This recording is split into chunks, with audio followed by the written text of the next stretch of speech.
Since 2015, Jared Stillman has rocked Nashville sports. That team freaking stinks. And now he's back. The takes are hotter than ever. I mean, let's be honest, he just can't coach. Welcome to Stillman and Company.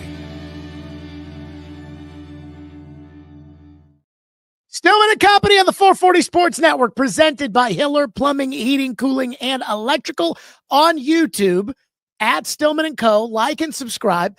And here's what I'd like for whenever you're listening, whether it is right now with the live chat, whether it's on demand with the regular comments, go ahead, slip in. Here's what I'd like to ask the people today, if I may.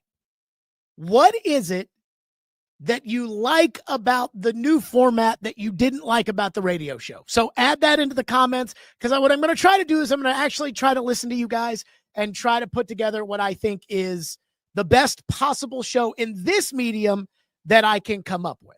So let's get everybody rolled in here. And again, just comment, what is it about this show that you like the most that we didn't do on the radio show? And we'll do a couple of these and kind of get an idea as we head into the new year. I did hear some juicy gossip as far as the Titans are concerned. First of all, I want to tell you about our presenting sponsor. That's Hiller Plumbing, Heating, Cooling, and Electrical. Hiller has been in business since 1990. They are family owned and operated. 100% satisfaction of happy you'll be, or the service is free. And I know this because I use Hiller at my home. If a customer is not pleased with the work performed, my friends at Hiller will make it right. Learn more by visiting happyhiller.com. Professional, experienced, trustworthy technicians who come into your home and leave it clean and better than they found it. And care is their core value. Hiller believes that when they care about others, everybody wins. That's why they take care of the customer on every job, every time. That's Hiller Plumbing, Heating, Cooling, and Electrical, proud supporters of the Vanderbilt Commodores, the Nashville Predators, who, by the way, won again, and the Tennessee Volunteers. That's Hiller. Call the Happy Face Truck today. Okay, I want to start on something I heard. That's right.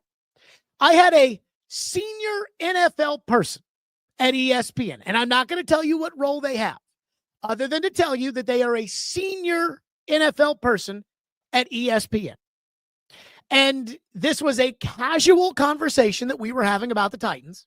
And I told that person, a senior ESPN NFL person, I said to that person that, yeah, I'm a Titan season ticket holder, and I haven't even been to a game this year. I told him, I was like, yeah, I'm watching Cam Ward every week, and it's not very good.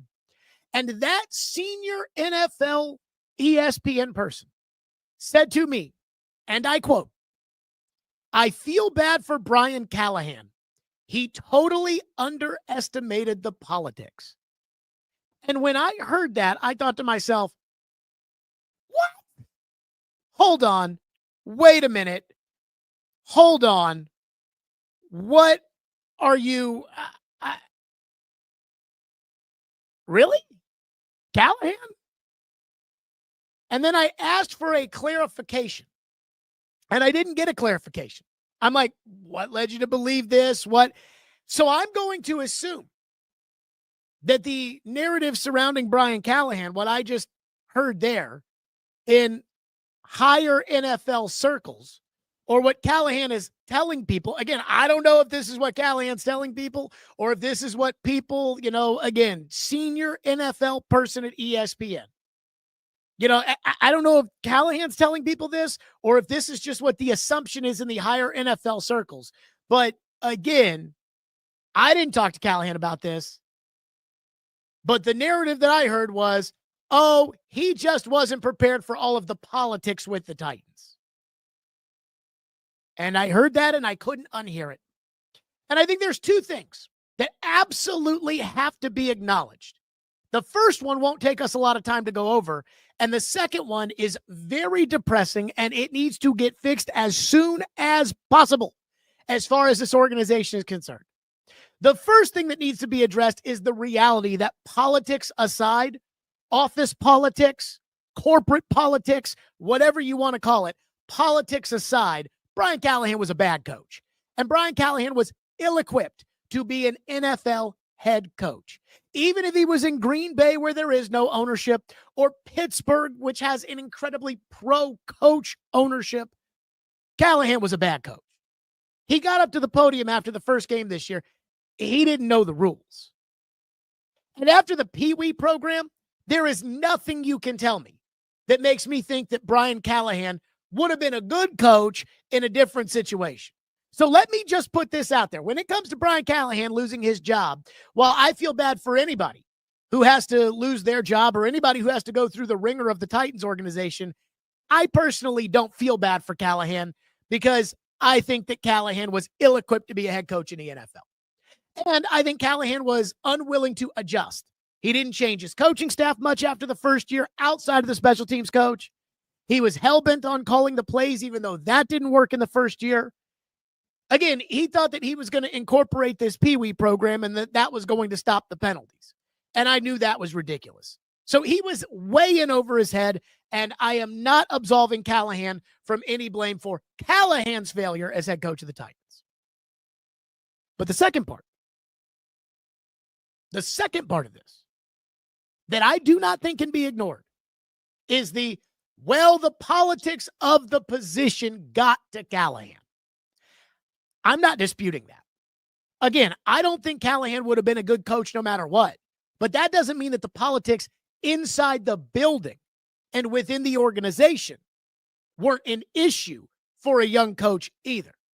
Again, the senior ESPN person said to me, when it came to Callahan, quote, he totally underestimated the politics. And that's what makes fixing the Titans way bigger than just the position of head coach. I know many of you want to talk about the next coach and want to talk about schemes and philosophies and histories and resumes and everything else. But this to me is a huge red flag.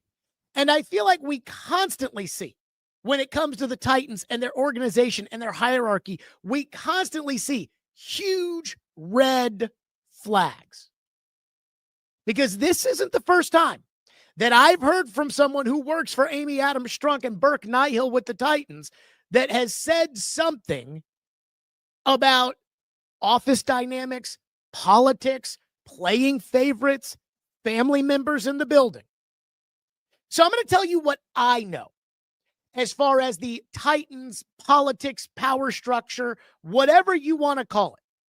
I don't even know the exact right way to frame this, but whatever you want to call it, the office politics, the drama, the backstabbing, the Game of Thrones. I am going to tell you what I know, which is some of what I've heard, but what I know. Number one, I had somebody who was in a position of power with the Titans tell me that running the football team is the equivalent of, quote, answering to a million masters, end quote. So I was told by somebody who at one point in time was helping run the Titans, who said, if you run that football team, you have to answer to a million masters. And in my head, all of a sudden, I'm thinking, well, it's not just Amy, but there's Amy and there's Kenneth and there's Barclay. And then there's Burke, the CEO. And now there's Brinker. And then there's Adolfo Birch, who for some reason is in all these meetings. And there's a lot of people who have a say. A lot of people who apparently have a lot of pull. It's a toxic culture over there. Number two, I have had people in the building bemoan to me that they wished Amy was around more often and was able to see what was going on inside the building on a daily basis. Again, Jonathan Jones reported something similar at CBS after Callahan got fired, which was Amy's not around very often. I had somebody in the building say to me, I wish Amy was around more often. Because I said, what, is Amy the problem? And the person inside the building said, I love Amy. I just wish she was around more often. And trying to read between the lines, I'm just going to tell you what I make of this, because, again, I'm telling you what I know and what I've heard, and this is an assumption from me, so I want to clarify this. I think that's a shot at Burke. I think what that is Amy's not around, Burke is reporting to Amy, and Burke is the one that people inside the building are kind of pointing fingers at. Number 3. I think when we're talking about corporate politics, it is impossible for me to ignore the reality that Ran Carthon's analytics assistant general manager guru was A, promoted over Ran, and then B, hid what he actually did and what he does forever, and C, is apparently in the biggest position of power with the least amount of culpability for what's gone on over the last 3 years since he's been here. That just screams corporate betrayal, backstabbing, and ladder climbing. And I've been told by people with the Titans that no, Chad Brinker is not a backstabber. Chad Brinker is not a con artist. Chad Brinker is not a snake. And look, I've talked to Brinker a couple times. I like Brinker, the guy. He's personable. But if it looks like a duck and it quacks like a duck, it's probably a duck. And when it comes to Chad Brinker, this is a guy who was hired by Ran Carthon to be the assistant general manager to run analytics. Anthony Robinson was hired to be the assistant general manager to run the scouting department. Brinker was hired to run analytics. And this guy, in 3 years' time, without the football team winning a game of note, this guy has been promoted to help Ran and then promoted to replace Ran and then tasked with hiring the next general manager. And yet this guy never gets in trouble for things that don't work. I'm sorry. It just, again, screams corporate betrayal. And then finally, Mike Vrabel told us. Again, you have to understand Vrabelese. There's always a second message when it comes to Mike Vrabel. There's always kind of a hidden meaning. It's pattern behavior with Mike Vrabel. It's like working in AP English back in the day. What is the extra meaning behind Shakespeare here? But let's go back to what Mike Vrabel said that last year with the Titans. And again, he's telling you, hey, things inside that building ain't what they seem. Take a look. But I also want you not to take this organization for granted. I've been a lot of places. This is a special place with great leadership, great fans, great direction, great coaching. Enjoy it. It's not like this everywhere. Thank you very much. I'm excited to build this thing and to fix this thing and get it to where we want it to be, to win championships with Ran and Chad and A-Rob and a coaching staff and everybody. I mean, that's what our goal is. So you want to be here next year? Of course I want to be here. Be here as long as we can win and long as we can, do this thing. And it's been great, but it also has been just frustrating this year. And nobody wants to be where we're at. I mean, can you not hear that from Vrabel? And I understand Vrabel's not going to get up there and say, hey, this organization is a total dumpster fire and everybody here sucks, because he would immediately get fired, maybe even for cause if he did that. So Vrabel's not going to do that. But again, he gets up there and says, hey, this organization, Patriot fans, it ain't like this everywhere else. And I heard that immediately at the time, and I put my head up and I'm like, did he just say what I think he said? I think he just said what I think he said. And if you remember the next day, Gentry asked him about it, and then I asked him about it, and he did the whole like, hey, be a man, think like an athlete, think like a dude kind of. But Vrabel, he went on a 3-minute word salad because Vrabel can't just lie. Now, Vrabel doesn't always tell the truth, but he can't just flat out lie. Ran can flat out lie. Ran Carthon can look at you after they lost to Detroit by 50 and say the ball didn't bounce our way. Vrabel can't do that. Vrabel is up there and he's sitting there with this long word salad of I didn't say. He could not just say, no, I wasn't talking about here. I think it's great here, and we're trying to build what we had in New England. And with Amy running this team, we certainly are. He can't do that. Can't do it. Vrabel was dropping hints Mike, do you want to come back? Yeah, I want to come back as long as we can win, as long as we can do this thing. He had to stop himself. What Vrabel's really talking about is he's saying, as long as we can actually do this shit the right way and the Burke Nihils of the world can stay the fuck out of it. That's what he's saying.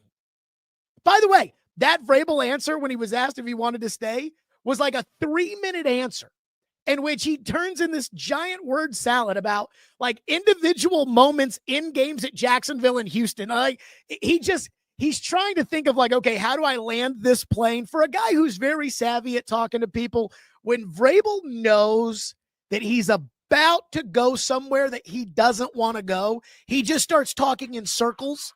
And that's what he was doing there. He was giving you the hints. He was telling you this organization is kind of fucked up. Again, the CBS article, and I'm not saying this is a confirmation of the source, but I am going to say that Jonathan Jones works at CBS. Rand Carthon works at CBS. Jonathan Jones had Titans info as an insider when Rand Carthon was the general manager. I don't think we ever talk really about anything that Jonathan Jones reports anymore. So I'm making the connection that a lot of the Jonathan Jones story about Amy Adams Strunk comes from Rand Carthon. And what did Jonathan Jones report? That Amy is never in the building. What have I heard from people inside the building? I wish Amy was in the building more. So this is what worries me about the future of the organization and the next head coach and the next coaching search, because it might not matter who gets hired, because the organization could be so inherently flawed that Vince Lombardi could be the coach and it wouldn't matter, because the office politics and the lack of direction would keep Vince Lombardi from building a winner. I've kept saying Amy Adams Strunk was a good owner between 2016 and 2022, really 2015, where the team was awful and they fired Ken Wisenhunt. So again, for a 7-year period, Amy was a good owner. What happened? Steve Underwood retired. And now the guy running the operation on a daily basis is gone. Then there's the J-Rob fallout. That was embarrassing. They hire Rand. Then there was the Vrabel fallout. That was embarrassing. They promoted Rand. They promoted Chad. Again, I'm still looking for an explanation and a reason why they promoted Chad.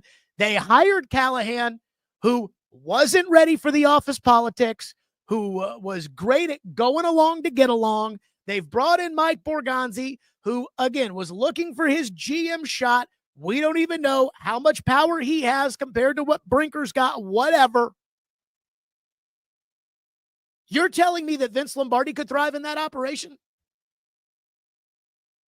And again, let's use Mike Vrabel as the example here. Mike Vrabel is not perfect, and I think we all know that. Now, the national media, they think Mike Vrabel can do no wrong.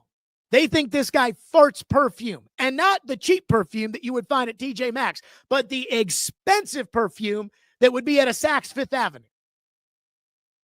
But Vrabel's not perfect. Vrabel's arrogant. Vrabel is abrasive. Vrabel had issues building out his coaching staff, both offensive and defensive side, on the offensive and defensive side of the ball. But at the same time, Mike Vrabel is a good coach. And I think everybody knows that. Even the biggest Vrabel detractors. I wanted Mike Vrabel fired, and I never once said Mike Vrabel wasn't a good coach. I said they had given Vrabel too much power. The toothpaste was out of the tube. I did not trust Mike Vrabel to run a personnel department, to make personnel decisions when he has never worked in personnel a day in his life. That is different than saying Mike Vrabel can't coach. Brian Callahan can't coach. Mike Vrabel is a good coach. And I think everybody knows it. Robert Kraft in New England gave Vrabel both support and guardrails. Things that I don't know if Mike Vrabel had when he was here. Again, Robert Kraft wrote the checks this offseason. That's how they paid for Stephon Diggs and paid for Morgan Moses and paid for Carlton Davis and paid for Milton Williams and paid for Harold Landry. And he put the guardrails in place. Elliott Wolf stays in personnel. Josh McDaniels runs the offense, which keeps the Vrabel guys, Cowden, Stretch, Downing, away from making key decisions themselves. And again, when Vrabel was asked, do you want to stay? He did say yes, but he didn't say yes unconditionally. He said yes if they could do things the right way. Vrabel was crying for help. He was telling us this organization is fucked. And now Mike Vrabel has gone to New England, and with the support of management from ownership, he's got one of the best teams in the NFL pretty much overnight. Did he ever have that kind of support here? Did he ever have that kind of direction here? Again, Robert Kraft told Mike Vrabel, Josh McDaniels is going to run the offense. I'll pay for it, but Josh McDaniels is running the offense. Todd Downing and Tim Kelly, your buddies, are not running the offense. Did the Titans ever spend the big money for Mike Vrabel in free agency? Yeah, they signed guys. They went out and signed Malcolm Butler for Mike Vrabel, and they went out and signed Danico Autry and Bud Dupree for Mike Vrabel. But did they ever have the kind of spending spree that New England had this past offseason, where they looked at the team and said, we got a lot of holes, and we're going to spend a lot of money?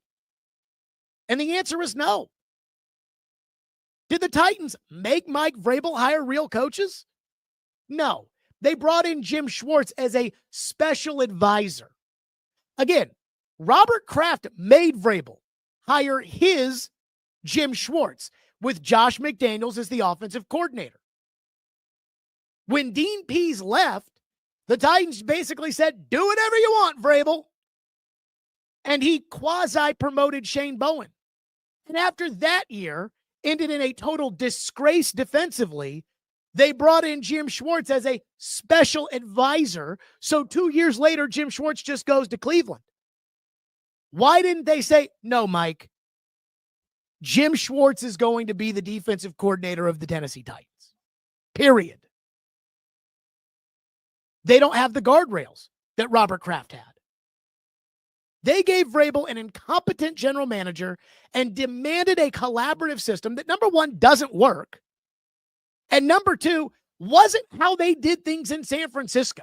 I could not get over this when they kept talking about collaboration, and in San Francisco, there's John Lynch and there's Kyle Shanahan, and those guys work together, and Kyle Shanahan has it in his contract that he runs the team. So the Titans, wanting to be San Francisco, went and plucked the guy who was fourth in command at San Francisco and who I promise you they didn't let make any real decisions. And they made him GM. And instead of, okay, Vrabel runs the team, Rand is the GM, but Vrabel is really they did the opposite. So again, that collaborative, we're going to do everything based on a committee, that never works. And that's not how they do things in San Francisco. And I've said this, and I will say it again. I think at the end of this season, Amy Adams Strunk needs to fire everyone. I guess she doesn't have to fire Burke Nighthill. You know, Burke, I think, has really done his best to distance himself from anything football related.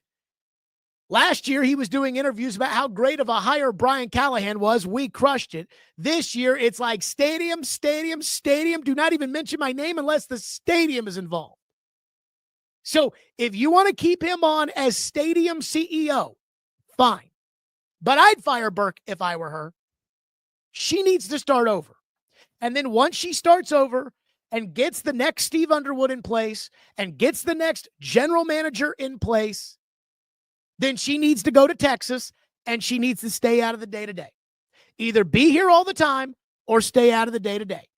She needs to get her son-in-law out of the daily business because, number one, he's a nobody. And number two, he has no experience.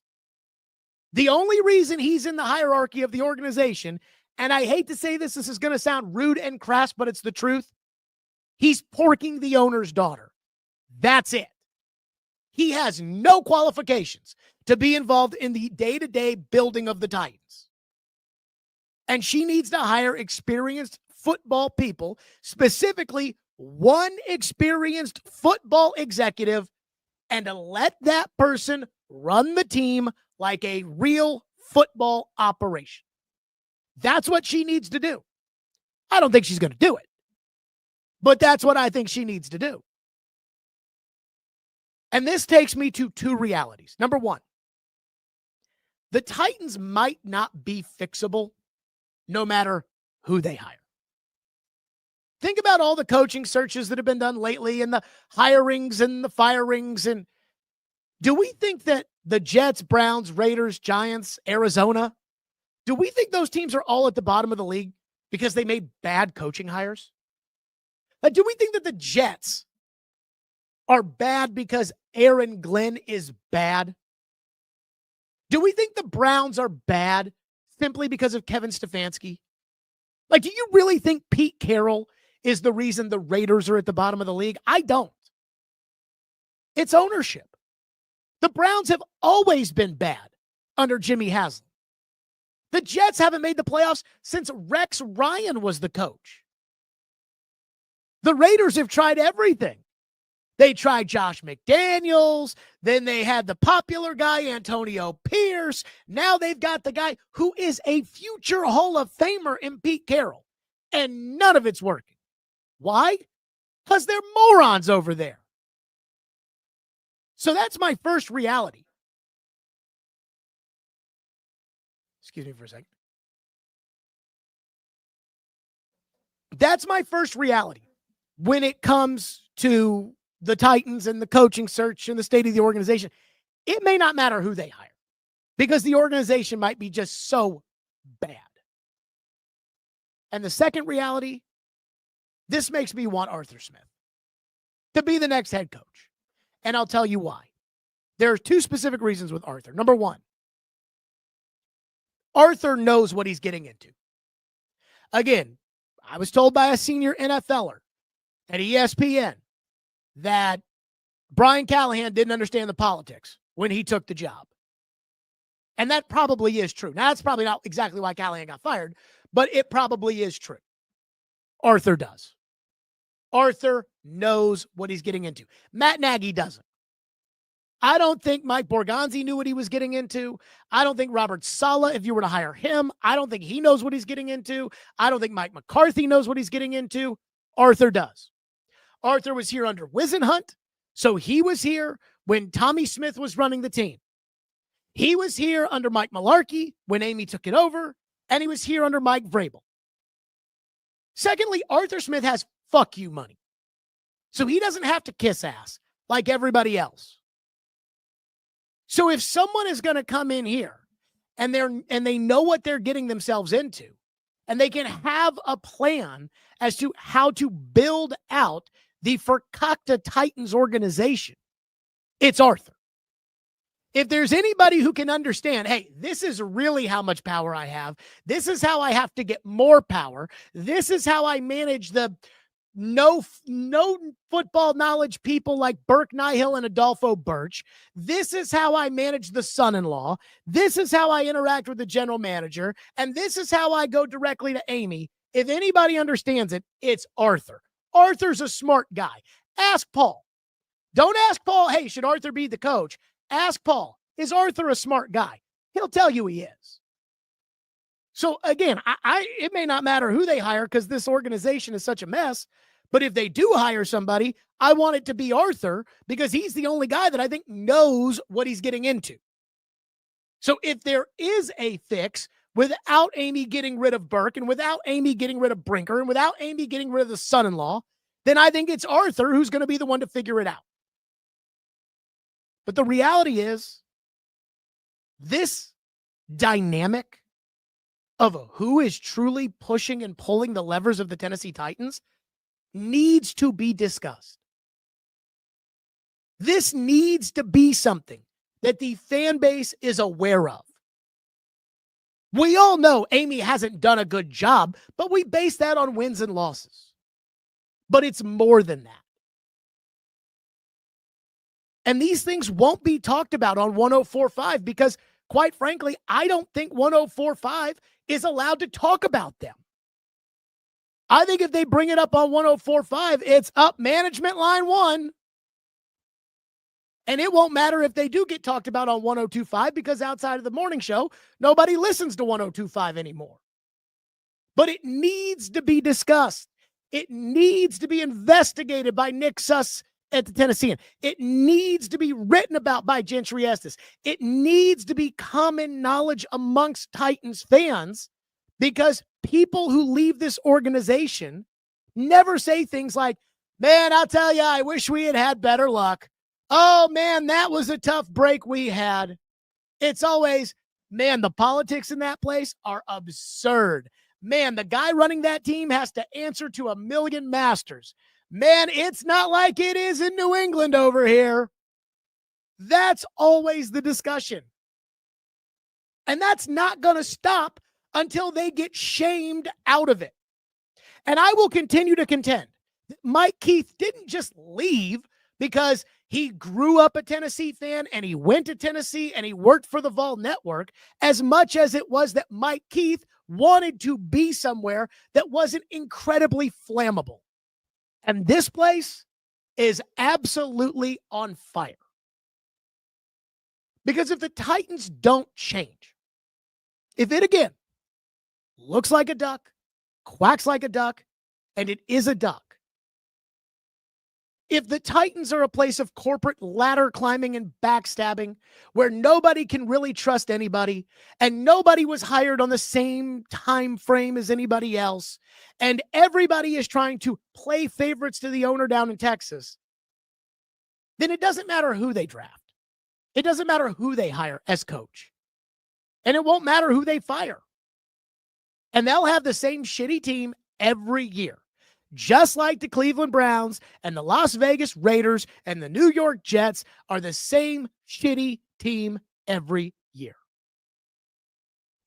And the reason you don't hear a lot of this is because the Titans make their coaches and general managers sign NDAs, not when they get fired. They sign the NDAs when they get hired in the contract. Oh, you want to be the head coach of the Tennessee Titans? Sign on the dotted line right now saying, I promise to not trash the organization after I get fired. So these guys can't go to the press and say, oh my God, Amy's got to get it together. Holy shit, it's a mess out there. That's the first thing.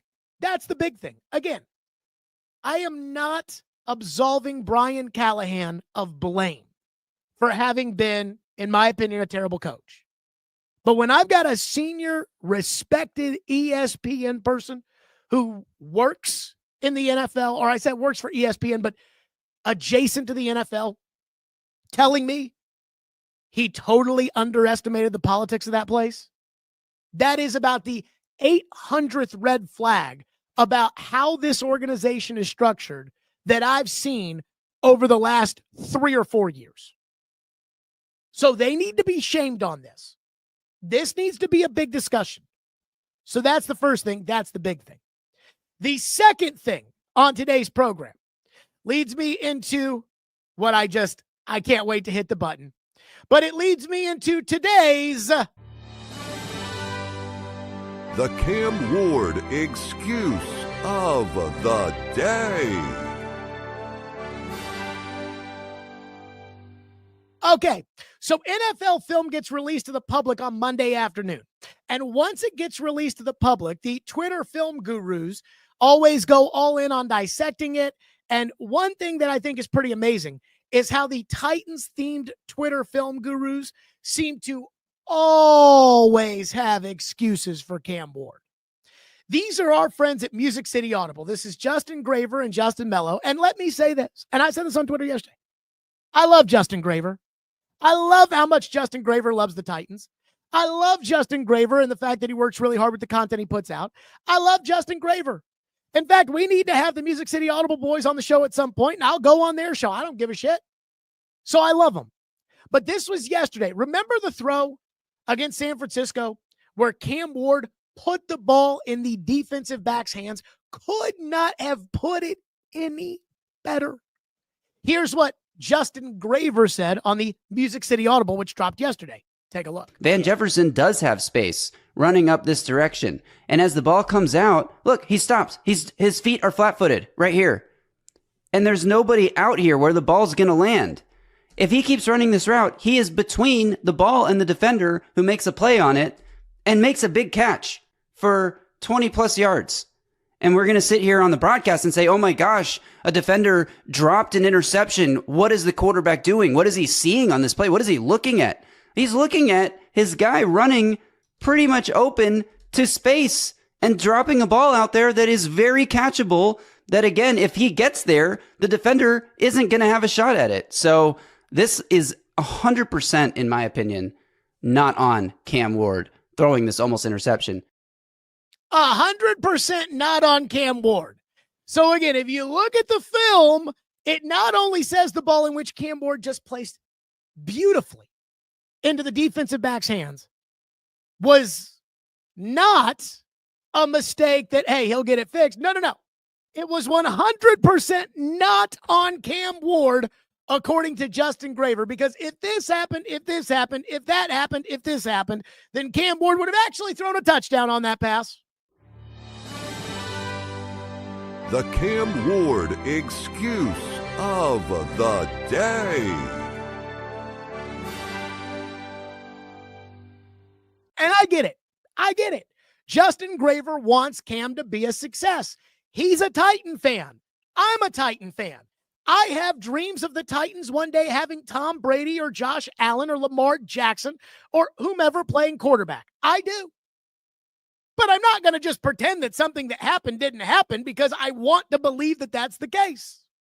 Meanwhile, the former director of college scouting for the Tennessee Titans, Blake Bedingfield, apparently did not see what Justin Graver saw at paulkaharski.com in his write-up, saying, quote, Ward likes to prevent sacks by throwing the ball away, but he should have been picked off by the 49ers safety, Malik Mustafa.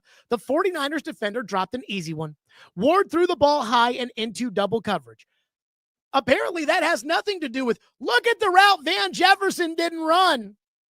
No. Blake saying that was a bad decision by Cam, and it should have been intercepted, and you can't do that. Blake continues. Ward followed up the poor throw with the overthrow of Van Jefferson that would have resulted in a sure touchdown and a tied-up ball game before halftime. Blake says, NFL quarterbacks can't miss wide-open receivers, and this has happened too many times to Cam Ward. So, again, I love Graver. I love the Music City Audible. I love those boys. But it sounds like the guys who are the go team, go guys, they're just going to keep telling you, Cam's doing great. And everybody else, it's the coaching, it's the players, it's the offensive line, which didn't allow a sack last week, and everybody was graded highly. It's all them who are failing. But the people with real scouting experience, or the people who are unbiased, keep telling you, yeah, Cam's kind of stinking it up. It doesn't mean Cam will stink it up forever, but it does mean that Cam is stinking it up now. And that's what drives me nuts. I would say it's intellectually dishonest, but I don't think it is. I don't think Justin Graver is Taylor Zarzour and is trying to put lipstick on the pig because he knows his bosses up there on the corporate backstabbing ladder will go nuts if he doesn't. I think these guys are doing it because they want to feel better in the moment that Cam Ward is not failing and that Cam Ward is actually doing well because, again, they want to believe that the Titans are on the right path. I don't do that. I watched Cam drop a ball into a defensive back's hands. I have no problem in saying, hey, if you're going to pick this guy number 1 overall and you're going to build a team around him and you're going to build an organization, what we're looking at right now is not good enough, period. There aren't even really signs that it is good enough, period. Again, unbiased information. According to Pro Football Focus, Cam Ward has a passing grade of 54.2. That is 40th out of 44 qualifiers. And I use 20% of the total dropbacks to be the qualifying number here. So I think if I made it 50%, I don't even think Shedeur Sanders and Dylan Gabriel, who are 43rd and 44th out of 44, would even qualify. But again, Cam is 40th out of 44 qualifying passers with a passing grade of 54.2. Tyler Shuck is 12th at 74.8. Tyler Shuck, a second-round pick. I watched Tyler Shuck play college football. I love Tyler Shuck. I think he's a backup in the NFL. And Tyler Shuck has a passing grade that is 20 points higher than Cam's. Jackson Dart, his team sucks. Jackson Dart gets a concussion every 20 minutes. The guy's like Billy Bob from Varsity Blues. He's 26th of 44th with a 66.6 passer grade according to PFF. Cam's 29th in the NFL, again, out of 44 qualifying passers in big-time throw percentage. And that doesn't bother anybody? His 54.2 grade is nothing like a rookie Joe Burrow who had a 74.3. Again, very similar to Tyler Shuck, 20 points higher than Cam. That matters. Because when you draft a quarterback number one to a bad team, you are begging that quarterback to be the savior of that team. You may not directly come out and say it, but that's what you're expecting. You're expecting Kyler Murray to save the Arizona Cardinals. You're expecting Trevor Lawrence to save the Jacksonville Jaguars. You're expecting Peyton Manning to save the Indianapolis Colts. You're expecting David Carr to begin the Houston Texans.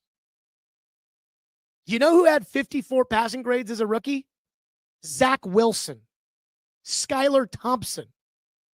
Now look, Lamar Jackson and Josh Allen had low grades as rookies. But both Lamar, with his speed, and Josh Allen, with his size, arm strength, and athleticism, all had elite physical traits. Cam doesn't have that. In the case of Allen, he completely rebuilt his mechanics, which, again, that's what you're going to have to ask Cam Ward to do. But most guys who try to do that fail. So it ain't looking good for Cam. And all that excuse making and the whining and the crying, that's not helping the situation. I think if anything, it's coddling him. And I think it's good for Cam that he doesn't buy into the coddling, which is why he was upset after the Browns game, because he didn't play well and he knew it no matter how many excuses people wanted to make for him. And I think that's good. But I think what you're doing is you're setting this fan base up for disappointment. I think drafting Cam Ward number one and turning down the Giants trade and unretiring Warren Moon's number and getting up there and comparing him to Mahomes, I think that's already set Cam Ward up for failure, because now this fan base was told by the people in charge that no, this guy is different. So they're saying, all right, this guy, he's different. He's our hope. He's Joe Burrow. And he's gone out there and he's been Skylar Thompson.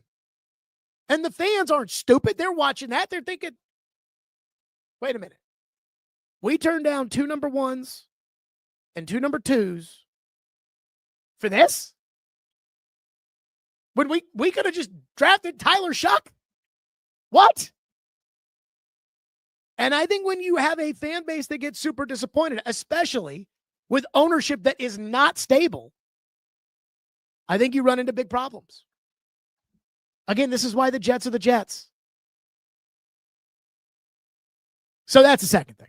I saw that yesterday about that ball that Cam threw right in the DB's hands. That wasn't Cam's fault at all. 100% not on Cam. And I thought, wow, are we really going to do this? So that's the second thing on today's program. Permission to take a victory lap, if I can. Who watched Monday Night Football last night, where the Steelers and Arthur Smith dominated the Miami Dolphins? The Miami Dolphins got spanked thoroughly, and their season is officially over. Tua last night had a QBR of 12.2. Again, Cam has been the worst quarterback as far as QBR is concerned this season at 30. Tua yesterday had a QBR of 12.2. And I'd like to have a moment, if I may, to take my Tua Tagovailoa victory lap. Because 2 years ago, everybody kept telling me that Tua was becoming a franchise quarterback. And I just did not see it.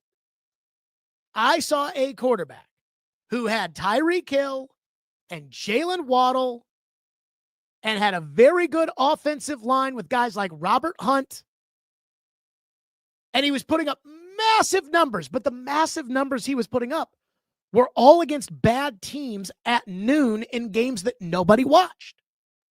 I said, Tua is the greatest quarterback that Spiro Ditas and Adam Archuleta have ever called. Because when Tua would play their games, he'd throw for 500 yards. But the second a Joe Buck or a Kevin Burkhardt or an Al Michaels would show up, Tua would turn into a total pumpkin. Which means when Tua plays good teams in prime time, he completely falls apart. Every time. Just like last night. And I knew the way the Dolphins were built and the way the Dolphins were winning, because 2 years ago, the Dolphins did go to the playoffs. I said, if they are going to have any chance to build a winner with Tua as their quarterback, they have to pay him significantly less than market value because they need to spend that money on other players to prop Tua up. Again, if you're watching the stream, you're going to see all the tweets that are going to pop up here. I'm going to read them to you with their dates. This was me, again, when it came to Tua. December 11th, 2023. Mike Vrabel was still the coach of the Titans then. Jared Stillman. Tua sucks. If I were the Dolphins, I'd offer him $20 million a year. And when he says no way, I'd say, okay, and go get Sam Darnold. Because I think they are on the same level. Jared Stillman. I stand by my Sam Darnold is better than Tua take. That was January of 2024. Jared Stillman. Miami needs to sign Sam Darnold in the offseason to, quote-unquote, back up, a.k.a. replace Tua. Jared Stillman. Tua is the new Jimmy G. Everyone knows that he isn't elite, but people haven't realized that he actually stinks and is just surrounded by incredible talent and coaching. Jared Stillman. This was in regards to a report that the Dolphins were going to give Tua a top-of-the-market contract. February 11th, 2024. If they give Tua that kind of money, every single person involved in that decision will get fired over it less than 2 years after they do it. They signed him in in July of 2024. Chris Greer, the general manager, has already been fired, and I don't know if Mike McDaniel, the coach, is going to make it. And finally, April 11th, 2024, quote, I will die on the Sam Darnold is better than Tua Hill. So I'd like to take my victory lap because when everybody, including the NFL, thought Sam Darnold was a backup quarterback or a bridge quarterback, I told you, if you pay Tua $53 million, you're an idiot. Sam Darnold is just as good, if not better. And by the way, even if you're a Sam Darnold hater, TDG, my guess is you're probably looking at this right now and you're probably thinking to yourself, I mean, yeah, he's better than Tua. Since Tua signed his massive contract with the Dolphins, Tua is 12-13, and 2 of those wins have come over teams that either made the playoffs last year or are going to make the playoffs this year. That is 14% for $53 million a year. Sam Darnold over the same stretch is 25-6. 6 wins, which have come over teams that either made the playoffs or are currently in playoff position. And the point I'm trying to make here isn't about Sam Darnold, though I'm sure many of you will say that because as soon as I open my mouth about Sam Darnold, it's, oh, yeah, here you go again. The issue is about overvaluing guys at the quarterback position who do not carry teams either to the playoffs themselves or through the playoffs versus elite quarterbacks and elite defenses. Too often, these organizations feel compelled to sign quarterbacks that they don't necessarily have to sign because they can replace him.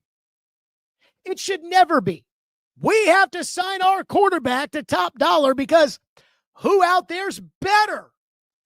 The question should be, who's the same that I can pay less money to and I can be committed less with?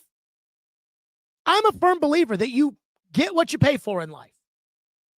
But some of these teams pay their quarterbacks a ridiculous percentage of their payroll when a guy like Mac Jones could do the same for $8 million. Tua, Kyler Murray, Kirk Cousins, Derek Carr with the Saints, Daniel Jones with the Giants, even Jalen Hurts in Philly. You don't need to pay top dollar for that kind of quarterback. Now, when it comes to Lamar Jackson and Joe Burrow and Josh Allen and Justin Herbert and Matthew Stafford and Patrick Mahomes, they are worth the money because Josh Allen allows you to have a hodgepodge of skill players like Khalil Shakir and Gabriel Davis, and you can still go on the road and knock off the division leader. Justin Herbert has old man Keenan Allen out there at wide receiver. His offensive line has been absolutely decimated by injuries, and they're 10-4 because Herbert carries that team. Now, there are a couple guys out there, Dak and Trevor Lawrence. And I say Dak and Trevor Lawrence are the line of demarcation for me, where I'm not sure Trevor Lawrence can win a Super Bowl. I don't think Dak can win a Super Bowl, but I'd still pay them. So Dak makes $60 million a year, and I'd pay Dak, if I was in Jerry's position, I would pay Dak $60 million a year to keep him from free agency, because I don't think there's a guy every year I can go get that is necessarily better than Dak. Trevor Lawrence, kind of the same way. But outside of that, you can get a Baker Mayfield every offseason. You can get a Sam Darnold every offseason. You can get a Mac Jones. You can get a Daniel Jones. You can get a Ryan Tannehill every offseason. And you don't have to pay them $50 million. So you can win a certain amount in the NFL by paying an average quarterback money. Again, Sam Darnold's making $37 million in Seattle. He's not making 57. And you can win by paying an elite quarterback elite money. Buffalo will go to the playoffs. Lamar has gone to the playoffs with his big contract. Mahomes has won Super Bowls with his big contract. But what you can't do is you can't win by paying an average quarterback elite money for them to be average, unless you're Philadelphia last year, who spent $328 million on their football team.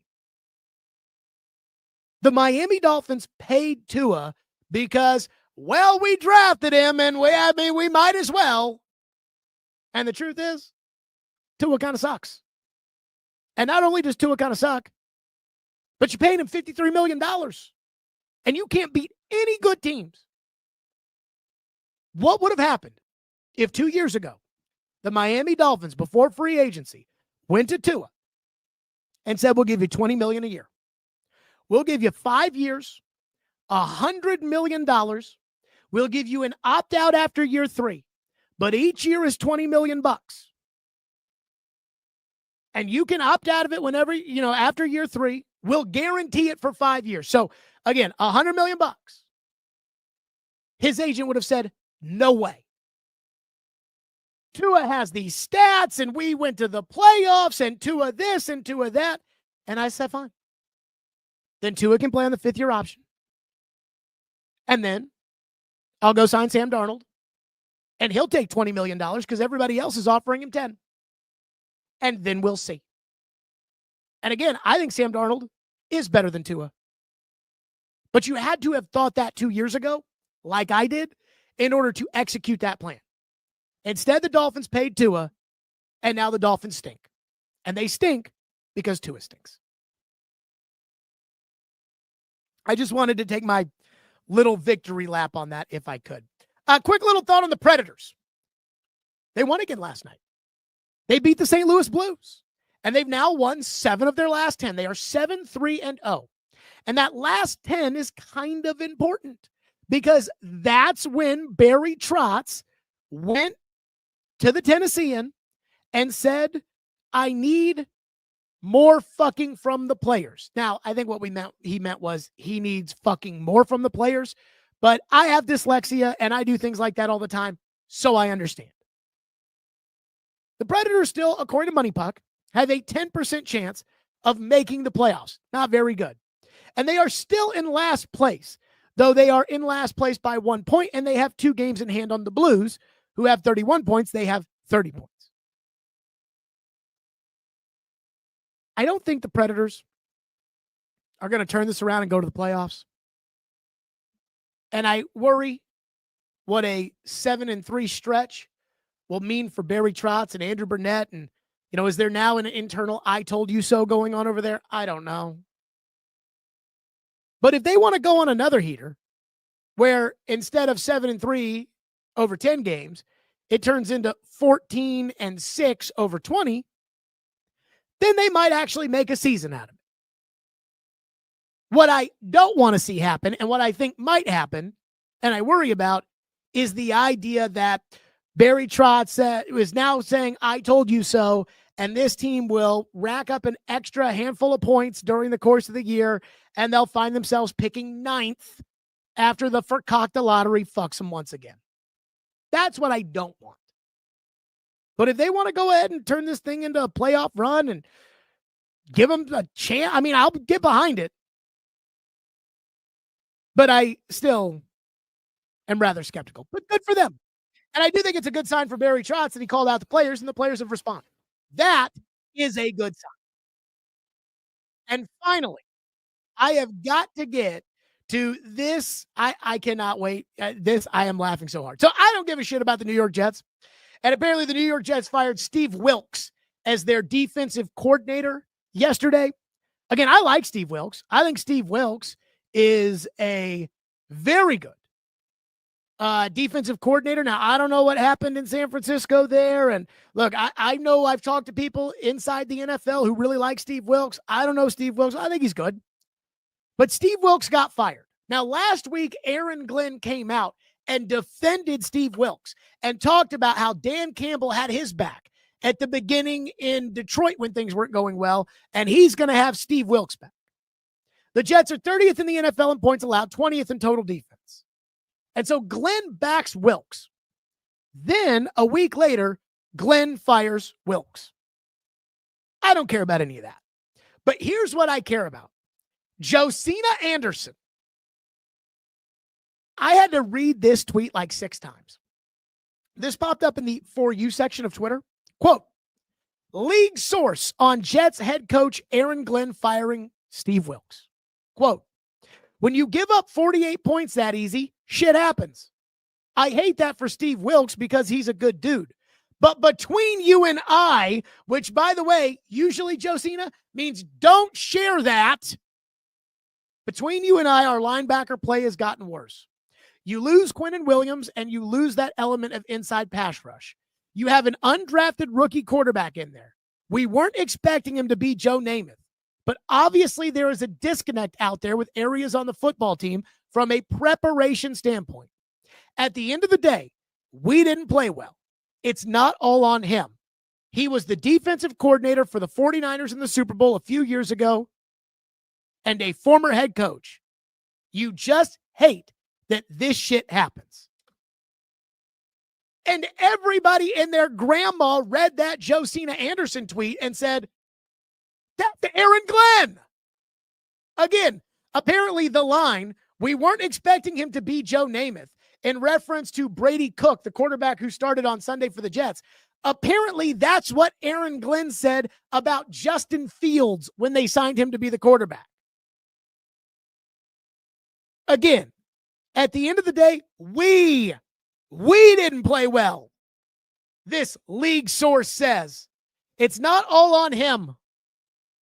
Doesn't that sound like a coach at the podium when they fire somebody saying, hey, at the end of the day, he didn't play well, but it's not on him. It's on every single one of us. Hey, he was the defensive coordinator for the 49ers in the Super Bowl a few years ago. He's a former head coach. He's good. I want my people in the league to know that, hey, I had to fire him, but he's a good coach. When you give up 48 points, shit happens. Translation, the owner made me fire him. Last week, Aaron Glenn said, I'm grateful for the way Dan Campbell treated me. Then a week later, he goes and does the opposite? That's because it was forced on Aaron Glenn. That's why. And Josina Anderson can say whatever she wants. It is obvious to me that comment is copy and pasted from Aaron Glenn. And not only that, I cannot believe that she would make it so obvious and include the between you and I part in here. Holy crap. But again, what's that remind you of? Ownership, getting involved, telling the fire him because we gave up 48 points and I'm in the owner's box and I'm mad. As long as Woody Johnson owns that team, the Jets will always suck. And that's what scares me about the Titans, is that I feel like they kind of operate the same way. But I can't get over that Josina Anderson. Again, I cannot get over that Josina Anderson report where she makes it just abundantly clear. We didn't play well. We weren't expecting him to be Joe Namath. The thing apparently Aaron Glenn said makes it abundantly clear that it was Aaron Glenn who probably told her that. That's it for us. Like and subscribe. Again, comment below. Hey, what do you like about this show that you didn't like about the radio show? The differences. Give your opinion. I love to hear it. We're going to try to make this show even better than we can. Presented by Hiller Plumbing, Heating, Cooling, Electrical, 440 Sports. Like and subscribe. Stillman and Company. We'll see everybody live tomorrow at 2 o'clock.